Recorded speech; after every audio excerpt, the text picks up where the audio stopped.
Բարև ձեզ։ Երբ ասում են, թե Հայաստանի Հանրապետությունը պաշտոնապես հրաժարվում է շարունակել պաշտպանել արցախահայերի վերադարձի իրավունքը և հրաժարվում է Թուրքիային պահանջներ ներկայացնել, դե սկզբից միայն բարոյական, հետո քաղաքական ու ի վերջո նաև նյութական, այդ թվում հողային, հնչում է սարսափելի, ինչպես թե հրաժարվում է։ Բայց ասեմ ավելի սարսափելի բան։ Ավելի ճիշտ այդ սարսափելի բանը մեր պատմության դասագրքերում սևը սպիտակի վրա գրված է, բայց մենք չգիտեմ ինչու հարկ եղած ուշադրությունը չենք դարձրել այդ փաստին։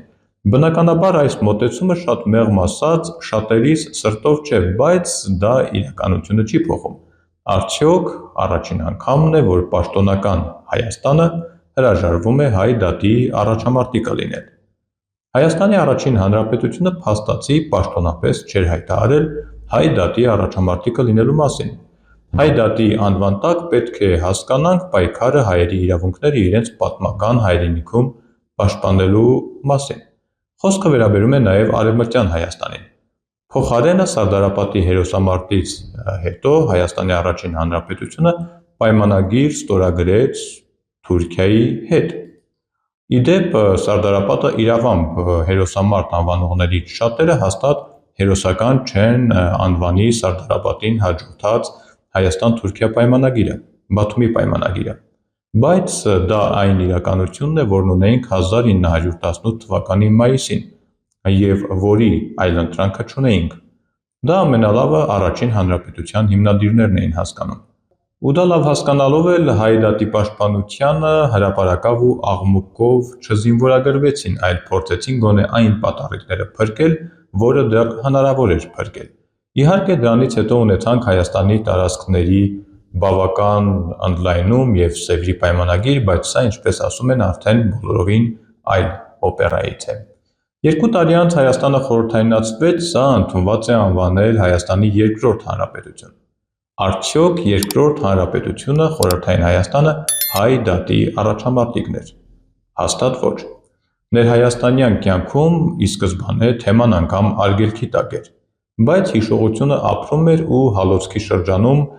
այդ հիշողությունը Ծիծեռնակաբերդի հուշահամալիր դարձավ ու ապրիլի 24-ին Եղեռնի զոհերի հիշատակը հարգելու ավանդույթ։ Խորհրդային Միության փլուզման հետ ծնված Հայաստանի երրորդ հանրապետությունը մասամբ դարձավ հայ դատի ու հայոց պահանջատիրության կրողը։ Այս փուլում արդեն բացահայտ համագործակցում էին հայ դատի աշխարհասփյուռ կառույցները և պաշտոնական Երևանը։ Դա էլ փաստացի տևեց մինչև 2020 թվականը։ Դրանից հետո աստիճանաբար պաշտոնական Երևանը սկսեց ետ քաշվել հայոց պահանջատիրության առաջամարտիկի դիրքերից, իսկ 2025 թվականին էլ պաշտոնապես հայտարարեց, որ Երևանը Ղարաբաղյան շարժման էջը համարում է փակված, իսկ Թուրքիայի հետ հարաբերություններն էլ պատրաստ է սկսել առանց նախապայմանների, այսինքն առանց սպասելու, որ Անկարան ճանաչի հայոց ցեղասպանությունը դրանից բխող բոլոր հետևանքներով։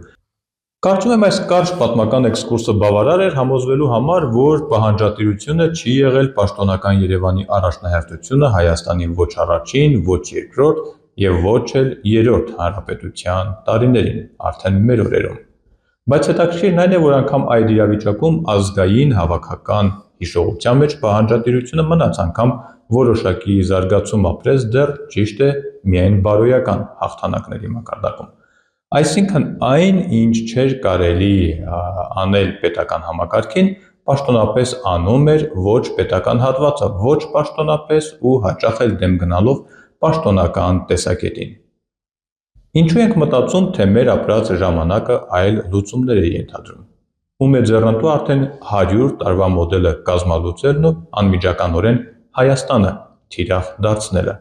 միաժամանակ խարխլելով Երևանի կապերը Սփյուռքի հետ։ Սրանք հարցեր են, որոնց շուրջ պարտավոր ենք մտածել, եթե ոչ հանուն մեզ, ապա գոնե հանուն մեր երեխաների։ Կհանդիպենք, ամուր եղեք։